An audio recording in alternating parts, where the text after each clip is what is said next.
এখন বউ বাচ্চা নিয়ে তো আর পালিয়ে যাওয়া সম্ভব না সবার পক্ষে।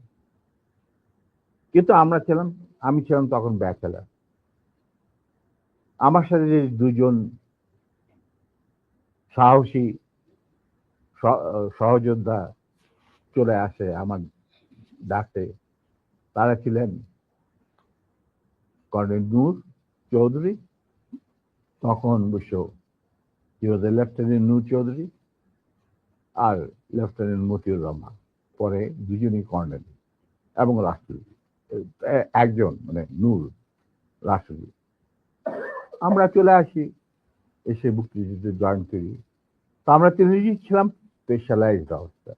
স্পেশালাইজড অফিসার বলতে বোঝা যায় যে যাদের কমান্ডো ট্রেনিং থাকে, স্পেশালাইজড ওয়ারফেয়ারের উপরে জ্ঞান থাকে, এবং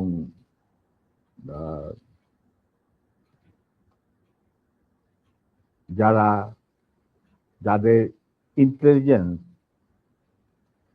অপারেশন কিভাবে বিশ্বজুড়ে চলে সে সম্পর্কে জ্ঞানে তারা অভিজ্ঞতা সঞ্চয় করেন বিভিন্ন কোর্সের মাধ্যমে।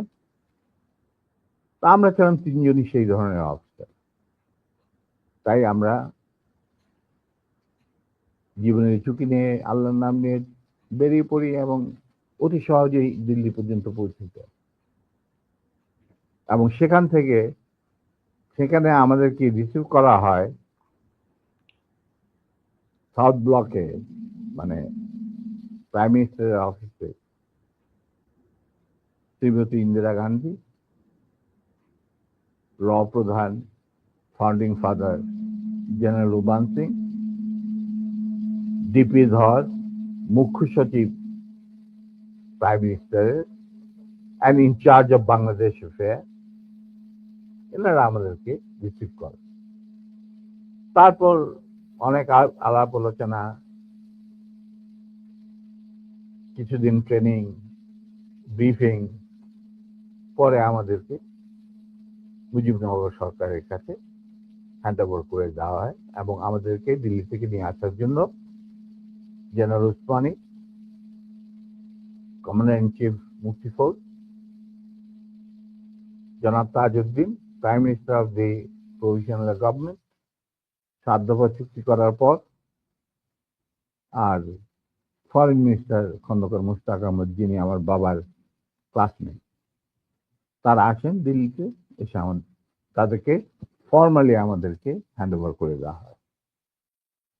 তারপরে আমাদের তিনজনের মধ্যে দুজনকে, আমাকে এবং মতিকে, অ্যাপয়েন্ট করা হয় as guerrilla adviser to the sector commander. মানে 11টা সেক্টরের মুক্তিযোদ্ধাদের রিক্রুট করা, তাদের ট্রেন করা, তাদেরকে ইন্ডাক্ট করা, অপারেশন করানো, সব দায়িত্ব পড়ে আমাদের দুজনের উপর। আমরা এই 11টা সেক্টরকে ভাগ করে নিই। আর Noor being the junior most, Osmani সাহেব উনাকে তার পার্সোনাল স্টাফ অফিসার হিসেবে মুজিবনগর সরকারের যে হেডকোয়ার্টার ছিল মুক্তিবাহিনী, সেখানে তার সাথে রাখেন। এবং শেষ পর্যায়ে কিছুদিনের জন্য নূর অনেকটা দৃঢ়তার সাথেই উসমানীর সাথে আলাপ করে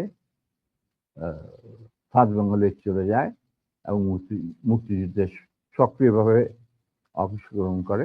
সেও আঘাতপ্রাপ্ত, মানে সেও যুদ্ধে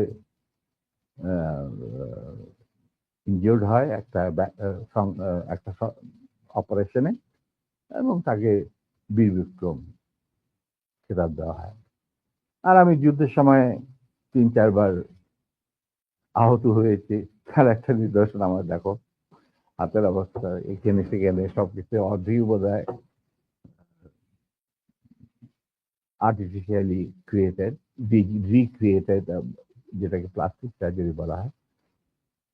বাট দেন আই কন্টিনিউ। তারপর সেনাবাহিনী গঠন করা,